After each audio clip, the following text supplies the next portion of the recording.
Hello guys, bersama saya lagi dalam Alright Nopa Channel. Berita yang menyedihkan sahabat-sahabat semua.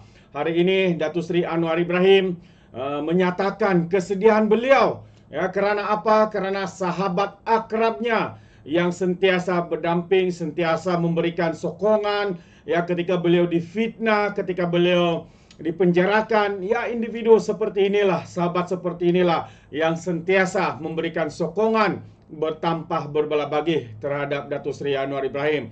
Hari ini kita mendengar satu perkabaran yang amat-amat memilukan sahabat-sahabat semua. Jadi hari ini saya ingin bersama-sama dengan anda semua untuk mendengar ya kenyataan terkini daripada Perdana Menteri kita Datuk Seri Anwar Ibrahim.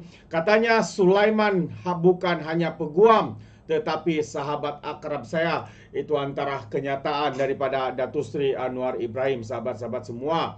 Katanya bekas Presiden Majlis Peguam Malaysia Sulaiman Abdullah yang meninggal dunia semalam merupakan seorang yang teguh berpegang kepada prinsip keadilan dan hak asasi manusia.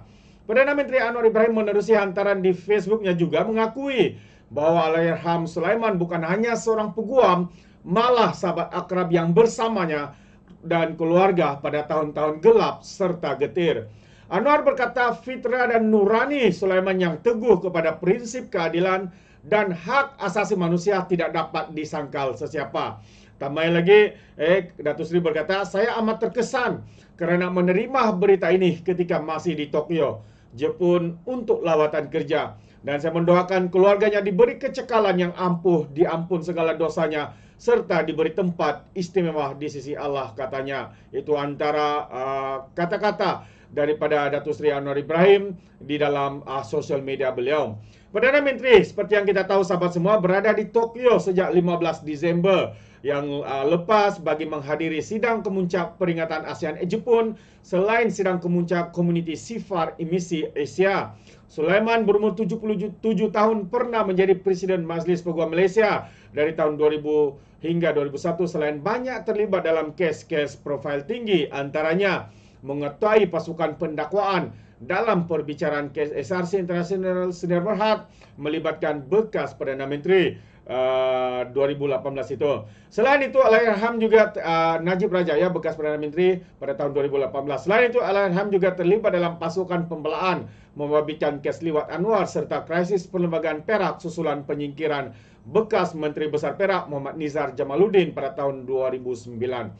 Itu dia sahabat semua, ya, bagaimana Datuk Seri sedih dengan pemergian sahabat akrabnya itu yang sentiasa memberikan sokongan di saat getir, di saat gelap kehidupan perjalanan politik Datuk Seri Anwar Ibrahim, sahabat-sahabat semua. Jadi kita berharap keluarga mereka sentiasa kuat seperti yang dikatakan oleh Datuk Seri, ampuh untuk menghadapi cabaran ini.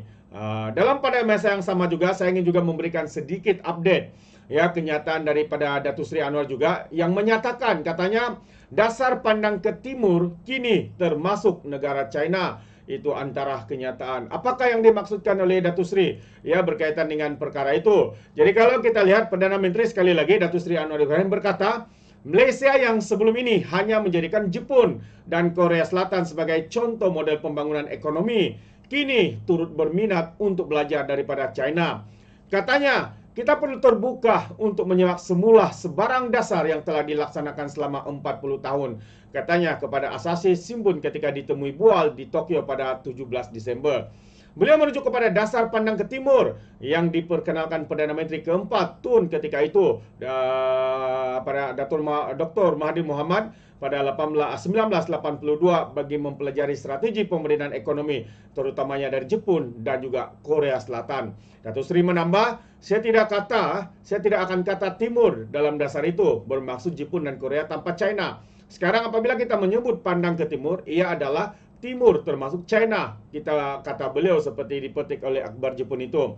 Anwar berkata teknologi digital, keselamatan cyber dan isu-isu lain sedang mengubah dunia dan Malaysia perlu mengembangkan dasar yang telah berusia puluhan tahun itu sambil memelihara aspek-aspek yang masih memberi manfaat.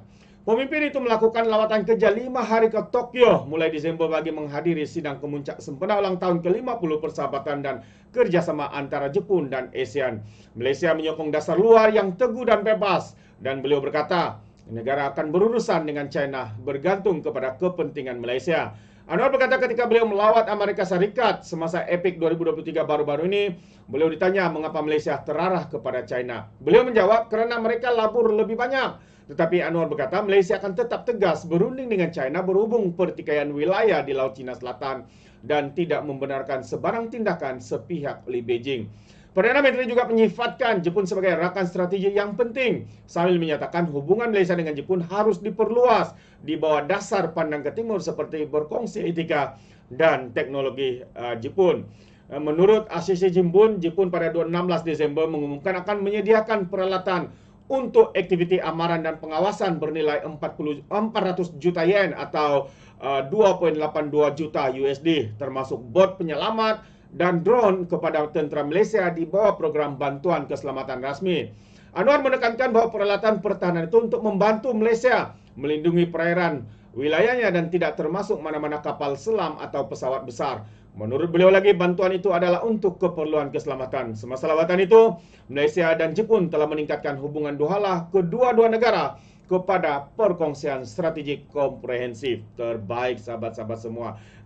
Bukan itu saja yang saya kongsikan pagi tadi, juga menyatakan ya bagaimana potensi pelaburan ya semakin meningkat ya daripada negara Jepun ini, dan dikatakan berapa tu kalau saya boleh ulas lagi sekali. Saya tidak jumpa sudah di mana itu surat kabar. Tapi dikatakan bahawa potensi pelaburan ya meningkat ya.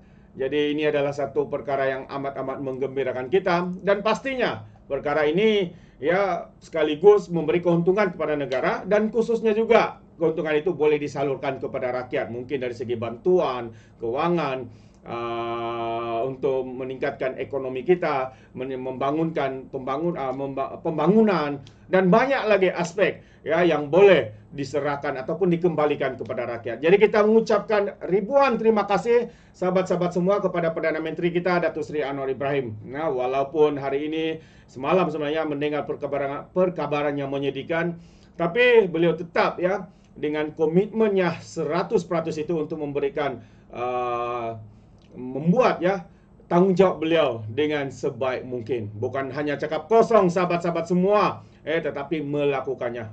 Dengan hari ini kita boleh nampak bagaimana Malaysia ya hangat di bibir pemimpin-pemimpin antarabangsa, sahabat-sahabat semua, dengan kepimpinan, dengan kekukuhan yang ada pada hari ini. Mustahil ya, walaupun hari-hari ya mereka mengatakan pelantah. Apa maksudnya pelantah? Pati lebay pelantah ya, pati lebay asik nak tebuk atap. Itu saja yang mereka lakukan, pelantah. Tapi akhirnya hari ini kita melihat kesungguhan seorang pemimpin yang benar-benar mahukan negara kita pulih dari segi ekonomi kita dengan pelbagai aspek kesihatan, keselamatan dan sebagainya. Terima kasih kita ucapkan kepada Perdana Menteri kita. Jadi terima kasih, sampai di sini saja. Izinkan saya untuk mengundurkan diri, dan sekiranya Anda mau berikan sebarang komen, Anda boleh berikan komen Anda di dalam ruangan komen. Jadi terima kasih. Izinkan saya untuk undurkan diri, dan seperti biasa peribahasa mengatakan tak apa-apa kangkap 2 ton keinginan. Dalam bahasa Melayunya, tepuk dadah, tanya selera. Sekian saja daripada Alright Nampak Channel. Sekarang kita berjumpa lagi. Bye-bye.